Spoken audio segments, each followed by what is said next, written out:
On a chilly night a few weeks back, I found myself in a sturdy vehicle, rumbling up a track just out of Rotorua, on the hunt for wallabies.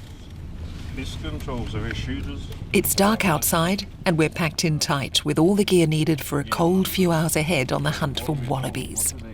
These guys are the night crew tasked with culling the pest in the ranges east of Lake Rotorua. I'm out with the team from Te Arawa Kahui, the pest control team, and got Wayne in the front seat and Kahu next to him, and Willie as well. Wallabies are running rampant here, devastating forests and munching away valuable pasture. So you've got to know them pretty well, Wayne? Yeah, a little bit. Wayne Morgan Ranui is driving. He's the head shooter. Kahu Bryars is next to him with thermal imaging gear to try and spot any pests as we crawl our way slowly up the steep forest track. In the back seat, William Rehana. So we're just crawling along this track, and it's getting narrower and narrower. Yeah. And we're getting up into the gorse a little bit here as well. Yeah, she's quite open in there, but on the edges and there where the light comes through, it gets quite scrubby. And this is where they should be feeding, on this edge? Yeah, they come out to here, but as we're in spring at the moment, coming into spring, it's, there's plenty of grass and plenty of food everywhere, so they're not. Shooting is just one way to control the pests. Te Arawa Kahui aims to build skills and knowledge in its small 9-person team on how to deal with them through a combination of methods. We'll take everything that we can, possums, rabbits, they're all part of our mahi. But the main thing is wallabies? Yeah, that's our main target species is wallaby. How many do you reckon you're going to get tonight? If we get a good night, we should get 15 plus. What's the most you've ever gotten a night? 42, I think our best night was. Full moon tonight, though. How's that going to affect things? Yeah, well, we have been noticing they're a bit skittish, and they're full moon. They're real shy animals. They don't like competition. And why do you come out at night? Because that's when they're actively feeding. You come out into all the grass, and during the day they kind of hunker up. They do feed during the day, but they're just so hard to get on because they'll spot you before you see them. Just like any other animal, really, like a deer or, pig, they all have their habits and what they like and what they don't like. The wallabies live in scrubland and at the forest edge. This pine block goes right up against a native, and right in the far corner there's a big clearing. And the clearing's just, empty space, no trees planted, with just grass. And that seems where they come out. They like short grass too, just like a sheep or... Can they eat a lot? Yep. I can't remember exactly, but it's either 3 or 5 equals the same, can eat the same amount as a sheep a night. You can see that there. Spotted something on the camera. One in the tree and one around the sea.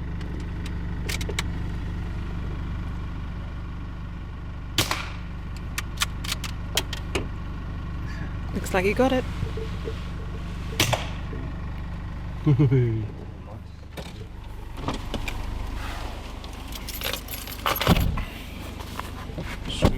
get our stuff ready for this road.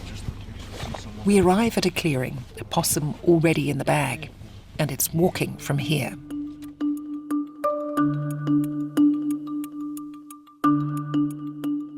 The Dharma wallaby was let loose around one of the lakes here, Lake Okarika, back in 1912, and they've made themselves right at home, roaming further and further afield in the Bay of Plenty and jumping into Waikato.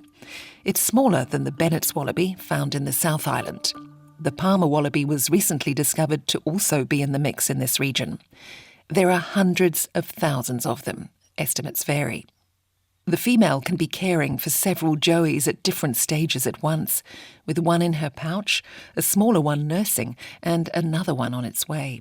It's feared wallabies will cover a third of the North Island over the next 40 years, if left to themselves. Plans for a wallaby-free Aotearoa were scaled up 4 years ago, with the government-funded focus on preventing their spread beyond a containment area, over time eliminating them altogether. A 12.5-kilometre fence has been built to try and prevent more damage. The trouble is, within the 260,000-hectare containment zone, the wallabies are flourishing, browsing like lawnmowers on farm pasture and forest understory. So Savaniwi have come together as Te Arawa Kahui to try and get rid of the pests on their land around lakes Okaraka, Okataina, Tarawera, Rotuiti and the Whakarewarewa forest. We'll see how the hunting team get on a bit later. But back in daylight, I've come up to the Whakapōngako range above Lake Okataina with two of the people who've been driving the project. We're ground zero. We were told 2 years ago they estimated 1 million wallabies at the centre of the zone, which is in Tarawera, Rotuiti, Okareka, Okataina and Whakarewarewa, and this block here, the Whakapōngako Ranges. Cyrus Hingston, Ngāti Te Rāwhai Iwi Trust Chair. We're at the centre of it. The containment zones was set up 2018. They're working outside in, and there's no work going on there except what we do ourselves.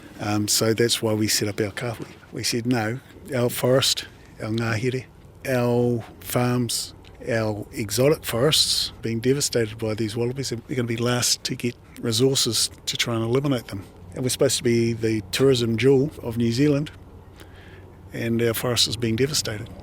How important is it for you to make inroads on the wallaby population within this area? Parts of our ngahere are at a state, and this has been named by environmentalists, environmental research experts, parts of our ngahere are at the point of environmental collapse. Those are their words, not ours. But we'll show you, we've got areas we call the dead zone. Shall we go and have a look? Yeah. Charles Te Kōwhai heads up the operation. He says over the past 3 years they've noticed a lot more trees toppling in the wind. He believes browsing pests are mostly responsible. Well, this is very open. Yeah. So from the, from the top, or when people are looking at the native and they see the canopy, they see it's green and it's covered and what have you, they think that it's healthy. But you have to come and have a look at what's underneath. So that's how it's split like that. Yeah. Sort of the trunks come away and it's gone like that. So you suspect that the lack of bush coming up underneath, I just not think this, supporting it? Yeah, I just think this whole area without rejuvenation of the understory coming through and then getting bigger and taking over from the larger older trees, because older trees do eventually die, but you have a look at the size of the trees, it's not in a tree's lifespan, it's not that old, Yeah, they're dying, Yeah. like dying. When we come to these sites, we're doing an assessment of the leaf litter, because there's not a lot of diversity in the kinds of leaves that are on the ground, for a start.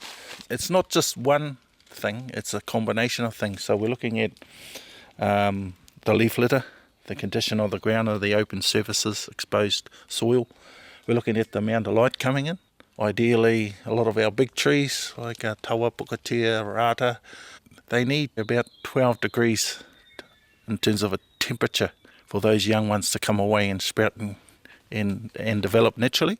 So if you've got a lot of sunlight coming into your bush, and if you're getting the canopy exposed through browsing, and possums generally, you're getting your younger trees being hoed down by deer and then wallabies, then that's not going to help regenerate. Close out the light is the key, drop the temperature. And what are we seeing here? Well, you can see yourself. In a healthy forest, you shouldn't be able to see that far. Shouldn't be able to see that far. It's sad. And what you see left, in terms of the plants that you see, are generally the plants that our understory browsers are not particularly keen on. So they'll find the ones that they really like, and they'll leave what they don't.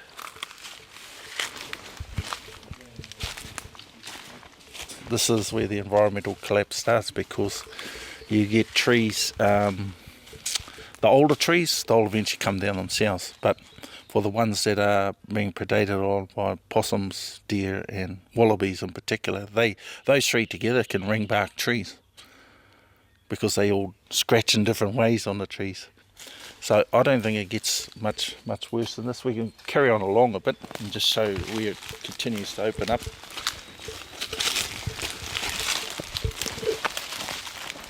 Did you hear that little creepy? Where do the wallabies hide during the day? So they'll have their own little places where they'll sleep, or they'll bed up during the day and then come out at night. Like burrows or? Yeah, in vegetation and cover, like just natural cover, so tree, yeah, just places that they can stay dry. And generally in this place, it'll be within, it could be even up to 1 kilometre of the bush edge, but 500 metres, they are there or thereabouts, handy to heading out to those open spaces. So they snack on the bush and they go out for a real buffet at night at the pasture. And socialisation, dating, as Cyrus says. Party time. Dating, mating, all of the above.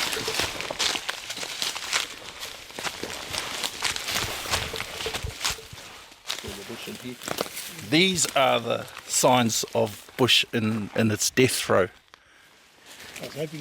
We wander further into the bush. Charles points out some monitoring lines they're setting up to find out what's causing the damage. Each iwi has put in $30,000 towards the project, and the Ministry for Primary Industries has added more than $200,000. Cyrus says they need millions more to reach their goal for the ngahere. I want it thriving. I remember when I wouldn't go to the bush because it was so thick. Now we've been just walking through as if it's a Sunday stroll. Can you hear any birds? The odd few. Yeah. You used to hear a cacophony of it. Now I've been out with people and hardly hear them. They've gone because there's nothing to eat, or they've been eaten themselves by pests and predators. For me, success will be I can come up here and I can't see 5 metres, 10 metres past what we can see now. We're seeing 30, 40, 50 metres through the bush. This is supposed to be the ngahere. We're back on the nighttime hunt for wallabies. The full moon is throwing shadows, making everyone and everything a little twitchy. The men have thermal scopes out, searching for the warmth of unwelcome bodies. Wallabies the prime target.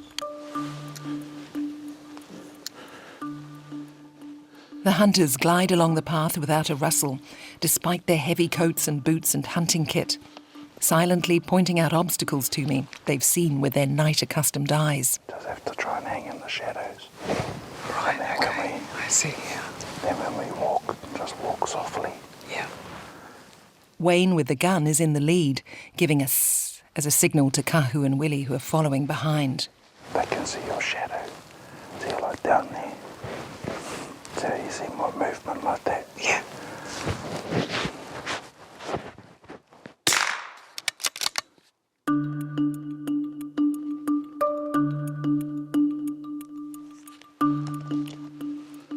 All your senses get used when you're in this kind of work. Use your ears, your eyes. So I didn't actually see this one. I was listening and I could hear something thumping around in there. And it wasn't until I kind of stood back a bit and then got a view of it. And yeah. Your eyesight must be pretty good in the dark like that. Try. You keep trying.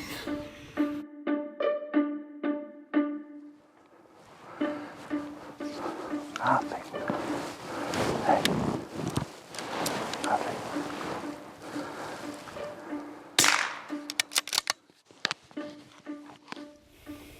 So that's a female.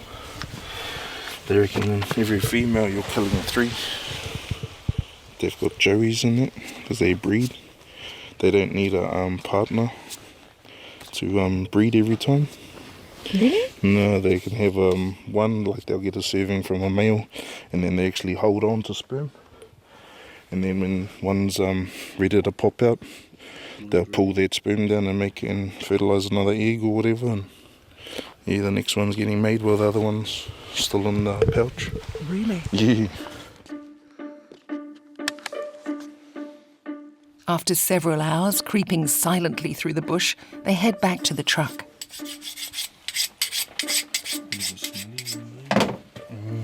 The crews work on an incentive system, taking a percentage of what they get for the meat, which is destined for pet food. Possum's good for its coat too, but wallaby fur's too short to have any value. And this is to go into the freezer till we send them over to Whakatane to sell. How much do you make from the kill? Almost more something, $3 a kilo for a wallaby. Same for possum. So you get 115 a kilo for fur and $3 a kilo for the possum bodies. And nothing for the wallaby fur? Nah, there's no market in these skins at the moment.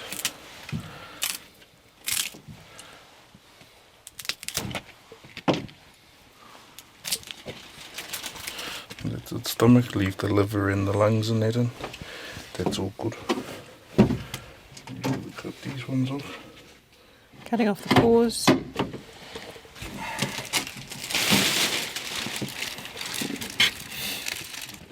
This is a messy job after a big night.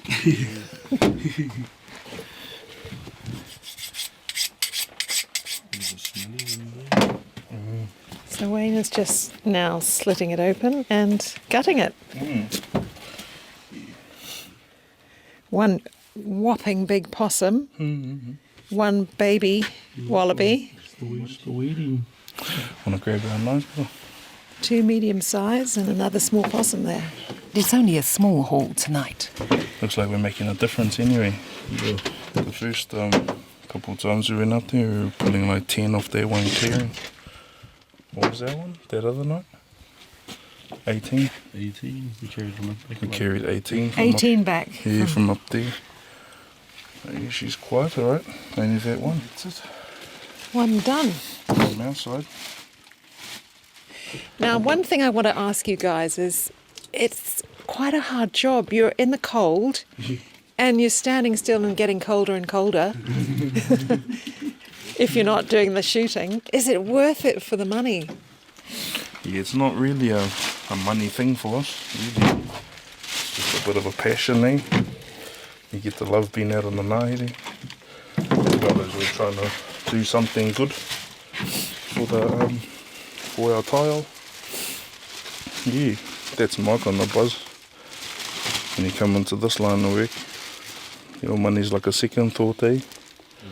When you're coming out and you do something you love. Yeah, it's like a bonus. Like a bonus getting paid. Yeah.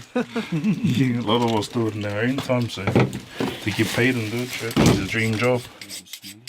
Wayne Morgan Ranui. I was also speaking to Cyrus Hinkston and Charles Te Kowhai.